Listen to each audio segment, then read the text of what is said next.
Hey, what's going on, guys? Today we're going to talk about Kanye West and some of the interesting developments with Kanye, particularly involving his deal with Apple Music. And it looks like he's at war with Apple, kind of at war with the world. So I'm going to talk a little bit about Kanye West, mostly from a financial standpoint, and talk about brand building, brand association, and how this might affect Kanye's deals going forward. So get comfortable, buckle up your seatbelt. We're going to get started on the Black Financial Channel right now.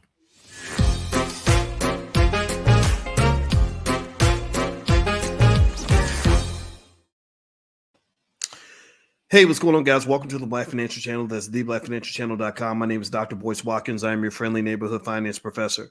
On the Black Financial Channel, we talk about Black wealth and Black economics every day, sometimes as much as 10 times a day, under one condition. The condition is that we are Black first. Black first means we put our community at the top of the priority list. Black first means that we are what you call B1. B1 means that we just believe that we are important. B1 means that we take care of our families before we go taking care of everybody else. B1 means that our kids are going to be educated better than your kids. B1 means that our children are going to be prepared when it comes to wealth. If you agree with that philosophy, if you are with it like that, then put a hashtag B1 in the chat, and also give me a yes in the chat if you can hear me. Let me know if you can hear me. Julian Haggard, I love you. Love you, man. I love you too, Julian. Thank you so much, brother, for those kind words. Let's see. Leo says, how does this help me financially? Well, you're going to find out. And actually, at the end of this podcast, if you stay to the end, I'm going to give you a stock that I really like that I just bought, because you are 100% right, Leo. That was an excellent question. The big question to ask today is, how does Kanye West's life help me financially? And so what I'm going to do is when we get done toward the end, I'm going to give you a stock that I like. And I'm also going to invite you to join my stock market investing program, where I give my students stocks that I really like every single week. These are stocks I'm buying from my own family, and I want to help you too. So you're 100% correct. Thank you for holding me accountable. I'm not here to just gossip about the life of Kanye West. I'm here to really look at this as a learning opportunity in terms of understanding how economics works, particularly when you're Black. Now, give me a yes if you understand what I mean when I say that Black economics is different from white economics. Give me a yes in the chat if you understand that Kanye, being a Black man doing the things that he's doing, is going to have a different economic implication than if Kanye were a white man doing the exact same thing. Give me a yes in the chat if you understand that we have to move different. We have to navigate different, and we run into different challenges. And let me just tell you this. I told you guys, I know Kanye a little bit. I talked to him on the phone a couple times, and he seemed like a nice enough guy in that conversation, but I didn't talk to him enough to get a chance to really know who he was and know him as a man. So I can't speak to that. But what I can speak to is, I've studied Kanye's background pretty extensively. I relate to him because his mother was a college professor. His father was a college professor. I'm a college professor, and my wife is a college professor. You guys have seen us. We do a podcast called Pillow Talk with Dr. Boyce and Dr. Alicia. If you want to subscribe to any of that, just go to my website, boycewatkins.com. It's right here.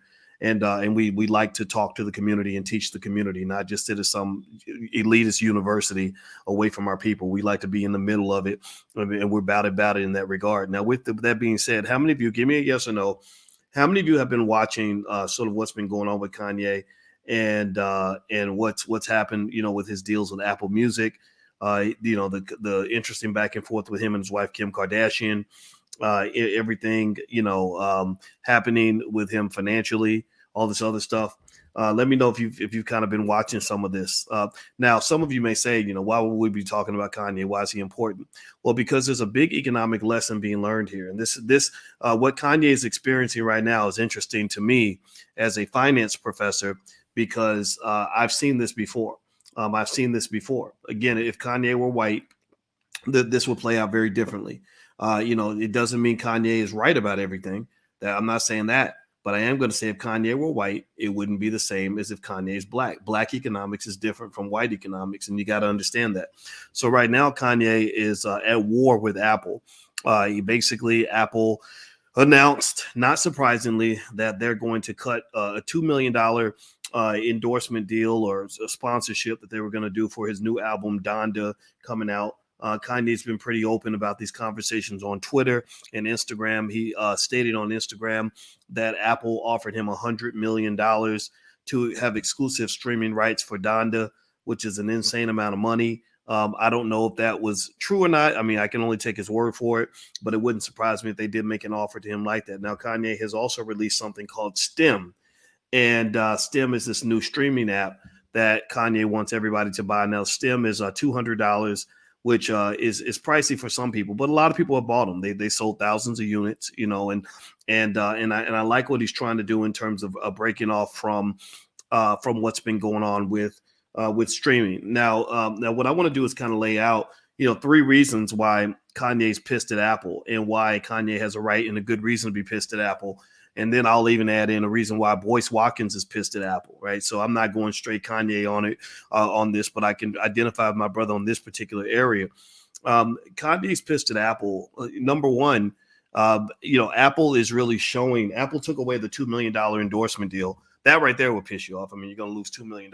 But the thing about corporations is that when you start getting a little too independent and a little too black, the corporations tend to run away from that. You know, they tend to enjoy very mild forms of blackness. Like if you're talking about Black Lives Matter, then they're cool with that, you know, because everybody's saying Black Lives Matter right now. If you're saying all the black people need to go vote for the Democrats, then they're cool with that because they believe, you know, they like that, right? That's nice. That's not threatening. There's nothing threatening about black people, you know, praying and marching and holding hands and singing "We Shall Overcome," getting on the knees in the street, saying "Hands up, don't shoot." There's nothing threatening about black people all saying, "Hey, y'all, if we want to make progress, we all got to go out and vote for Joe Biden, y'all. We got to get out here and vote." Right? That's not threatening. Now, I'm not making fun of you if you voted for the Democrats. You can vote for whoever the hell you want. What I'm saying is not so much that you shouldn't be allowed to vote for who you want. I'm saying that we know that ain't working. And Kanye is smart enough to know that it ain't working. So I can see him being pissed off at Apple because Apple's doing what corporations do. They are fine with non-threatening blackness, but when you start getting off the plantation, when you start expressing too much free speech, when you start expressing some of the conversations Kanye's had, these are not sanctioned black conversations. You understand what I'm saying? Give me a yes if you hear what I'm saying. Kanye is off script. Kanye is not, you know, he's not talking about Black Lives Matter. He's saying, what about black fathers? You ever heard Apple say anything about black fathers and or you know, anything like that? Have you ever seen anything like that? No. Kanye ain't saying everybody, let's all go vote for the Democrats. Kanye's saying, let's explore our options politically. Maybe we shouldn't just give our vote away without asking for something. That's what Ice Cube was saying. I was very happy to see that Ice Cube and Kanye connected. Last time I talked to Cube, he told me that him and Kanye didn't talk much, but I heard that they made a business deal, and I think that those two guys really need to talk. Cube, if you're listening, just know I endorse the idea of you talking to Kanye because y'all gonna have to stick together because you're gonna get butted out. You're gonna get pushed out of a lot of situations and opportunities because you're taking an outspoken position on the community. Remember, there's a reason why Snoop Dogg was performing at the Super Bowl and Ice Cube was not. Ice Cube would have been a much better replacement for upside down 50 Cent. 50 Cent looking 46 years old, overweight, hanging upside down. Man, you're 46. You ain't got no business hanging upside down, dude. You should have came out in a 3-piece suit. But either way, though, the upside down 50 Cent was probably the second option. The best option would have been Ice Cube because you're talking about Dr. Dre. You're talking about Compton. Compton. Who represents Compton better than Ice Cube and Snoop Dogg and Dr. Dre on the same stage? Well, you know, Ice Cube kind of talked his way out of that opportunity because Ice Cube stood by y'all.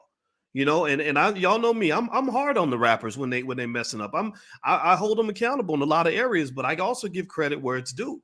And I just want you to understand that there are real serious problems that can emerge when you start representing black people. And so I'm just gonna say it like this. Look, you know, when you're talking about what these guys are doing, one area where they must be given credit is for the fact that they are making a sacrifice on your behalf, and I respect that. Now, Kanye, there are some areas about Kanye I don't understand. Like, I don't understand why you'd marry a Kardashian. My Lord, all these beautiful black women that would love to be with you. Why would you marry? Why would you go for the fake when you can have the original? The black woman's the original woman. The Kardashians are a photocopy. That's what they are. I'm not saying that they're unattractive. I'm saying that if they are attractive, they're only attractive because they look like us. Tell me if you understand what I'm saying. The literally, if you look at the before after pictures of Kardashians, it literally is the craziest thing you've ever seen because they go from looking like mediocre white women to becoming these sexy, voluptuous vixens that all these rappers are chasing after. I'm like, man, what is wrong with you, dude? Do you understand that the reason you like that woman is because she looks like she's black? She done copied the hairstyle. She done copied the curves. She done copied the lips. I don't want the photocopy. I want the original. My wife is the original. That's what I wanted. So that's one area of Kanye's life I don't understand. And I'll be honest with you. A lot of people have a hard time being empathetic with what Kanye is going through. We feel bad for him. You know, it's sad to watch a man go through a divorce. Divorce is very painful for men. And I think everyone should hear that. But my Lord, man, I mean, people are looking at you like, dude, why would you go marry a bunch of gold digging carbon copies who tend to only chase after black men if they are busting a rap or dribbling a basketball, and they drive these men insane? How many black men have walked into the house of Kardashian? I'm just keeping it 100. We're going to get back to the financial stuff in a second, but I got to talk about the whole picture. Y'all know what I do. I can't just focus on one specific area. How many black men have you seen walk into the house of Kardashian and walk out like after like having lost their damn mind? Seriously, there are too many to count. So with that being said, let's get back to it. And actually, this is a financial conversation. This is a very financial conversation.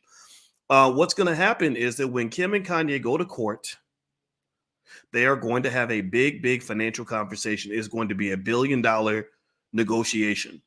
If you think that me talking about Kanye's marriage to the Kardashians is not a financial conversation, then you ain't never lived no life. You ain't never been in love. You ain't never been through a divorce. You've never been through a broken relationship. You don't understand economics very well, because this is all about the economics.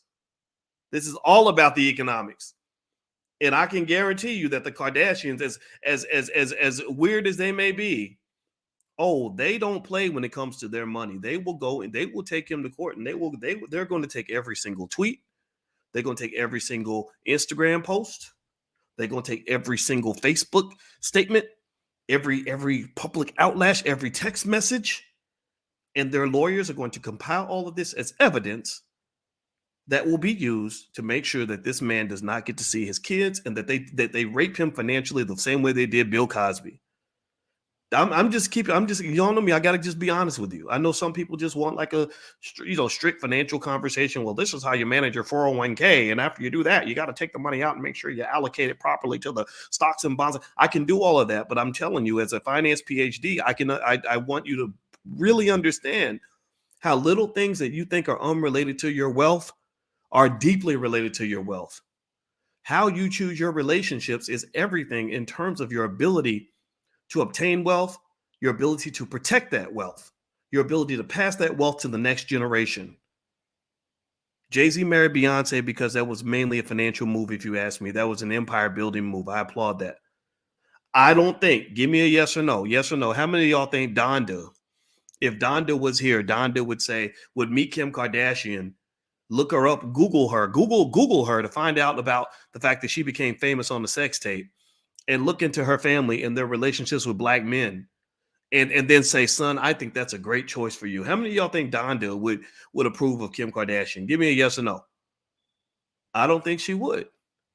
And it's for the same reasons that a lot of black women warn us when we let our penises do all the thinking. So anyway, let me keep going. I digress. Do me a favor, hit the thumbs up button, thumbs up, share, subscribe if you haven't done it yet. Also, don't forget, we have a Black Crypto Club. If you're into crypto, you want to learn about NFTs, you want to learn about the metaverse, everything else, just go to BoyceWatkins.com, look for the Black Crypto Club. Also, at the end of this conversation, I'm going to tell you guys about a stock that I really like. I'm actually going to buy shares of this stock so you can have something to walk away with that will allow you to build your financial future, okay? So anyway, so in terms of Kanye's issues with Apple, you start with the loss of the sponsorship deal. That wasn't surprising. That was, to be expected. The second reason I would say Kanye's upset with Apple is because there is he pointed out something that I completely agree with. Apple basically, along with Spotify and these other streaming services, they exploit the living hell out of these artists. They take all their money, they give them almost nothing back. I know a lot of hip hop artists, and you will be absolutely astonished by how many streams you have to get in order to make $1. You need thousands of streams just to make $1.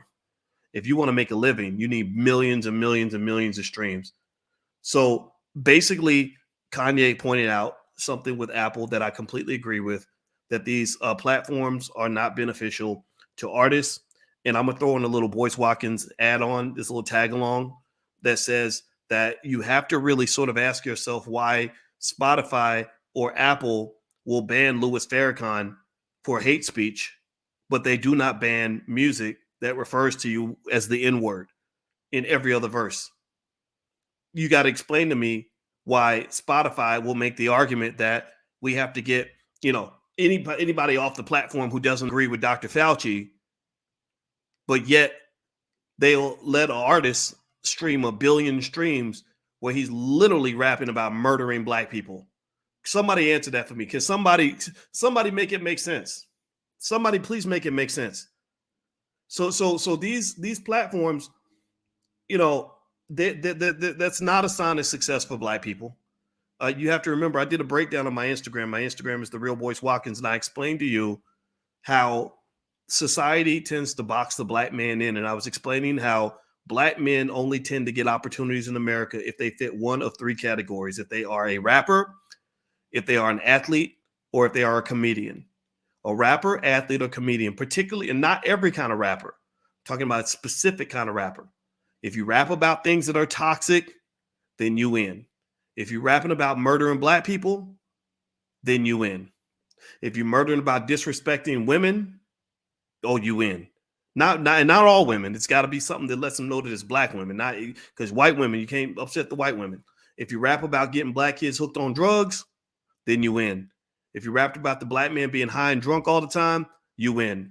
If you rap about how lit it is to go to prison, then you win. But you come in here like Immortal Technique and you're rapping about revolution and standing up for yourself. Oh, well, we can't play that. That's hate speech. That's dangerous. That's toxic. That's scary. We can't put that on the network. My God. Or if you come in like D1 rapping about education or financial intelligence or or trying to be a good Christian. Oh, well, that's not appropriate. We don't want that on the radio. Nobody wants to hear that crap. Right? I can keep going down the list. If you come in like Akila Nihanda, rapping about how you love Farrakhan and the Nation of Islam, that's not appropriate. Right? So this is a game that they play with you, and this is a game that I think you need to understand. And this is a $1 billion game. It's a $1 billion game because what they do is they do exactly what they did with the Native Americans. They take the most ridiculous people in your community, the most ignorant people, the biggest buffoons, and they give them lots of money and lots of power. And then some people who are not enlightened, they look at them and they say, wow, he must be important because he's on TV. He must be a black leader because he's on TV. And look at how much money he has. And look at how many awards he's got. And the kids look up and they say, oh, I want to be like him because he's doing really well. My mama's over here talking this black power stuff, but she can't hardly pay the rent. My daddy is claiming to be a strong black man, but he's working down at the post office. He ain't like Lil Whoppy Wop. He ain't like Lil Whoppy Wop. Lil Whoppy Wop bought 10 Birkin bags for his girl and he's popping mollies every other day. I want to be like Lil Whoppy Wop. That's what you get. That's how white supremacy works. It's very subtle. It's like a virus. It's a virus that they inject you with. You don't even know you're being injected in it. With that being said, another reason that Kanye seems to have an issue with Apple, I mentioned the other 2 a second ago. The third reason is that he understands, and I agree with him 100%, that you have to have some deplatforming going on. In this society, what happens economically speaking is that this country is controlled by those who own the platforms.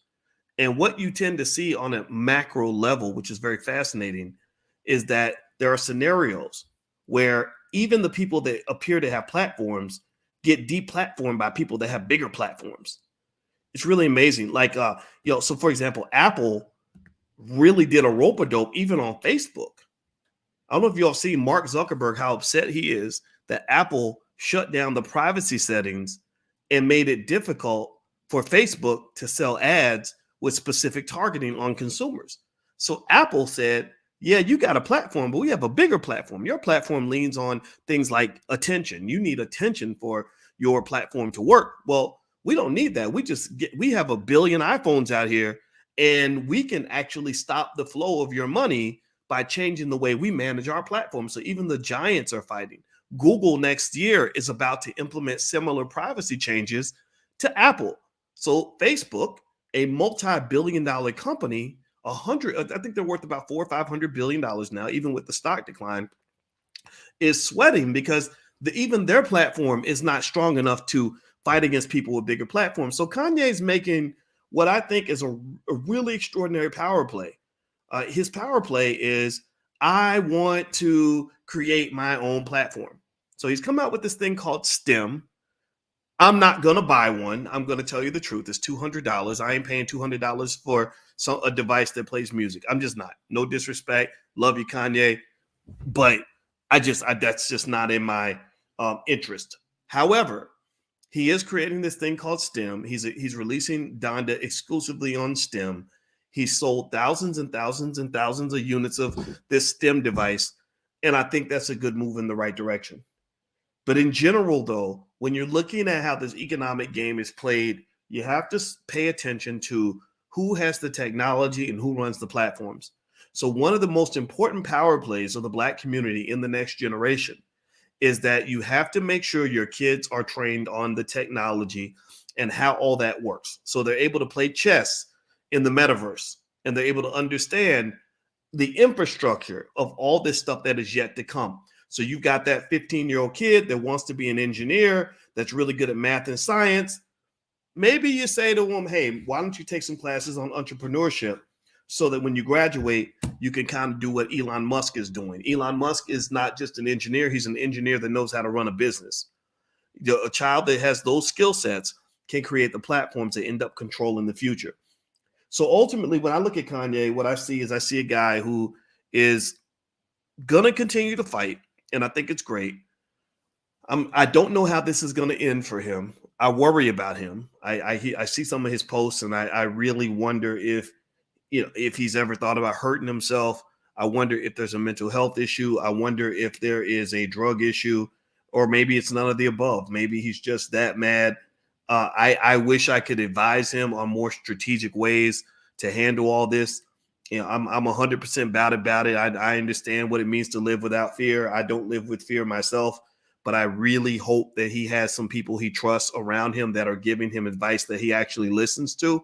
Because the thing about this freedom and liberation thing, where you say, I'm going to do me no matter what, you have to be really careful, because there's a thin line between being hyper liberated versus just being a dumbass because you're not taking good advice. So someone says, let's see, Tracy says, reach out to him. I do not have Kanye's phone number. He changes his number a lot. So the number he called me from is not the same number that he uses on a regular basis. So I cannot reach out to him. If anybody knows him, tell him he can reach out to me. He knows people that know me. And I'd love to give him advice and support on what he's doing. And it will be free of charge. I don't want anything from you. I don't want any money. I got money. I don't need any of that. I just want to see you succeed. If you're going to make this big power play, I want you to make it in the right way, and not in a way that's going to have you ending up like Whitney Houston or something, where they just find you in a bathtub and they claiming that you OD'd on something. Ain't no telling what they might do to that poor guy. Anyway, guys, do me a favor, hit the thumbs up button, thumbs up, share, subscribe if you haven't done it yet. Also, let me give you guys a stock that I like, that I really like for this week. The stock that I am going to buy is Roku. Roku took a major dip because their earnings numbers came in bad or below expectations. But most of the experts that I'm consulting with have told me that Roku is a great investment right now. Now, nothing is guaranteed in the stock market. Remember, when we talk about stocks in class, I remind you guys, there is no one stock that's going to change everything for you, in the world. But Roku is a good one that I'm going to add to my portfolio. Also, if you want to get text alerts, sometimes when I go live, you can text the word Boyce to 31996. That's on the screen. Text Boyce to 31996. Those of you that have questions, that would like to ask me questions or have me do special conversations about specific topics, feel free to join us in class. We meet for stock market investing class every Tuesday. You can join the class and do a free trial at BoyceWatkins.com. So feel free to go to BoyceWatkins.com if you'd like to join us in stock market investing class. So I want to make sure that this is 100% clear. I wish Kanye the very, very best. I don't in any way ridicule what he's going through or the choices that he's making. I just hope that whatever choice he's making them strategically and with at least enough humility to know that there are other people out there that might have good answers for how he's dealing with what he's dealing with. And I really hope he's getting that good advice. That's my 2 cents. That's what I believe. And I'm sticking to it. All right, guys, please have a good day. God bless you. Hit the thumbs up, subscribe button, and all that stuff on your way out. I'll see you soon. Take care now. Peace.